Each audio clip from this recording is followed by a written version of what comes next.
Assalamualaikum warahmatullahi wabarakatuh. Saya Keke Aprilia, mahasiswa pendidikan, bimbingan dan konseling dari Universitas Indah-Prasta PGRI atau disebut Unindra. Di sini saya masih semester 4. Nomor NPM saya 2018 01500 250. Nah, saya di sini ingin membuat suatu tugas individu dari mata kuliah konseling format khusus, yaitu membuat video layanan bimbingan konseling. Di sini saya mengambil salah satu dari 4 layanan, yaitu layanan mediasi.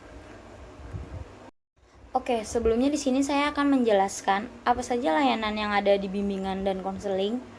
Layanan bimbingan konseling terdapat 10 layanan, yaitu layanan orientasi, layanan informasi, layanan penempatan dan penyaluran, layanan penguasaan konten, layanan konseling perorangan, layanan bimbingan kelompok, layanan konseling kelompok, layanan konsultasi, layanan mediasi, yang terakhir layanan advokasi.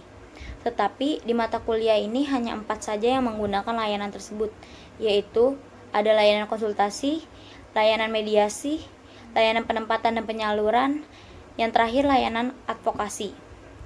Itu penjelasan singkat dari 10 layanan bimbingan dan konseling. Oke, sekarang saya ingin masuk ke materi membahas tentang layanan mediasi. Apa sih layanan mediasi?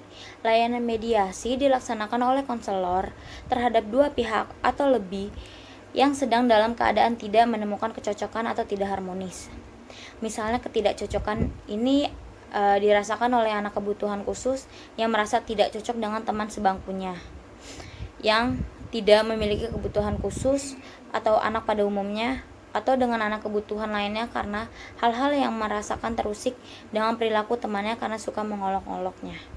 Layanan mediasi mempunyai tujuan, yaitu bertujuan agar tercapainya kondisi hubungan yang positif dan kondusif di antara pihak-pihak atau anak-anak yang berselisih atau ada ketidakcocokan. Dengan perkataan lain, agar tercapainya hubungan yang positif dan kondusif di antara siswa yang bertikai atau bermusuhan. Di sini ada isi atau masalah yang dibahas dalam layanan mediasi, yaitu hal-hal yang berkenaan dengan hubungan yang terjadi antara individu atau para siswa atau kelompok-kelompok yang sedang bertikai. Masalah-masalah yang sering kita dapati adalah pertikaian atas kepemilikan sesuatu, seperti ada siswa yang mengambil barang bukan miliknya. Yang kedua itu kejadian dadakan, misalnya kayak perkelahian antara siswa atau sekelompok siswa seperti tawuran antar sekolah. Yang ketiga tuntutan atas hak dan lain sebagainya. Selanjutnya layanan mediasi mempunyai 2 teknik. Yang pertama teknik umum. Apa aja sih yang termasuk dalam teknik umum? Yang masuk dalam teknik umum yaitu pertama ada penerimaan terhadap klien ada posisi duduk.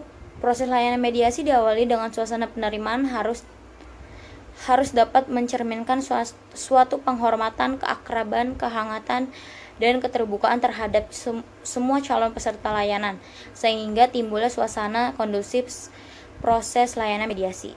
Yang kedua, penstrukturan.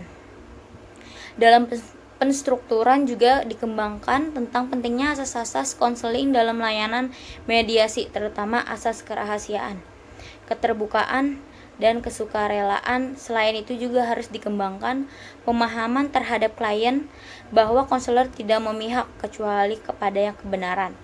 Yang tiga, ajakan untuk berbicara.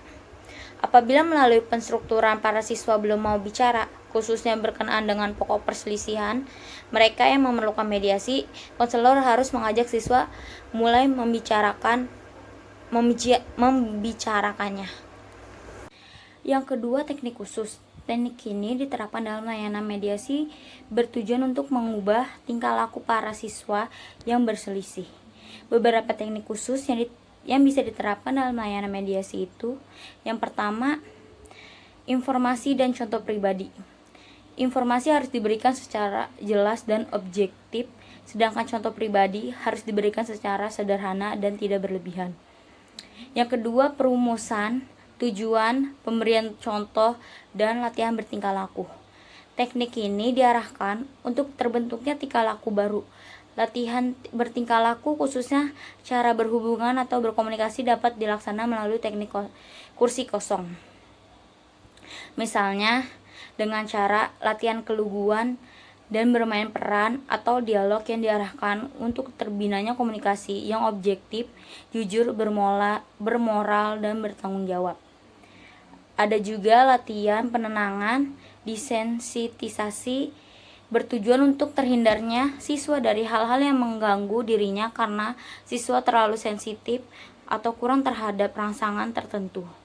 Teknik ini bisa diterapkan secara individual tanpa kehadiran peserta atau siswa lain yang mempunyai perselisihan. Yang ketiga itu ada nasihat.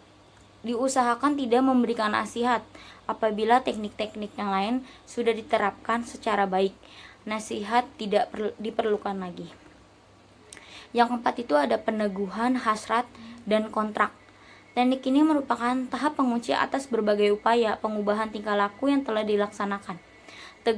Teguhnya hasrat merupakan komitmen diri bahwa apa yang telah dilatihnya dan semua hasil layanan mediasi benar-benar dilaksanakan. Dalam layanan mediasi mempunyai asas yang dapat diterapkan dalam layanan mediasi, yaitu ada asas kerahasiaan. Layanan mediasi melibatkan lebih dari 2 orang, yaitu konselor dan 2 orang klien atau lebih. Asas kerahasiaan hendaknya ditekankan agar semua orang yang terlibat dalam layanan tidak menyebarluaskan informasi apapun kepada siapapun berkenaan dengan orang-orang yang ikut serta menjadi klien dan permasalahan yang dibahas dalam layanan. Asas kerahasiaan harus dipegang teguh agar permasalahan yang sedang dicarikan pemecahnya itu tidak justru lebih meluas atau pemecah menjadi rumit. Yang kedua itu ada asas keterbukaan.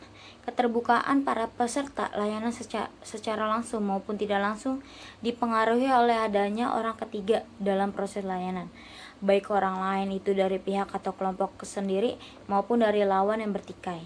Keterbukaan para peserta layanan akan berkembang apabila mereka merasa bahwa konselor berlaku adil kepada mereka, tidak ada yang diutamakan atau dinomorduakan atau dikesampingkan. Yang ketiga itu ada asas kesukarelaan.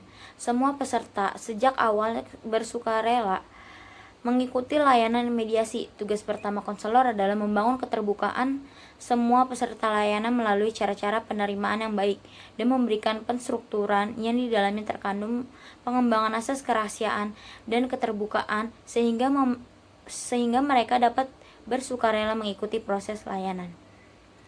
Yang keempat itu ada asas kekinian. Yang menjadi fokus bahasan dalam layanan mediasi adalah hal-hal yang bersifat aktual yang menyangkut pikiran, perasaan, persepsi, sikap, dan kemungkinan tindakan yang ada atau berkembang sekarang. Yang terakhir itu ada asas kemandirian. Kemandirian itu bersifat dan mengarah kepada hal-hal yang positif dan jauh dari suasana pertikaian, permusuhan ataupun persaingan tidak sehat terhadap pihak-pihak lain, sebagaimana hal itu terjadi sebelum layanan mediasi. Sekian dari penjelasan saya tentang layanan mediasi ini. Semoga bermanfaat bagi pendengarnya. Sekian dari saya, kurang lebihnya mohon maaf. Wassalamualaikum warahmatullahi wabarakatuh.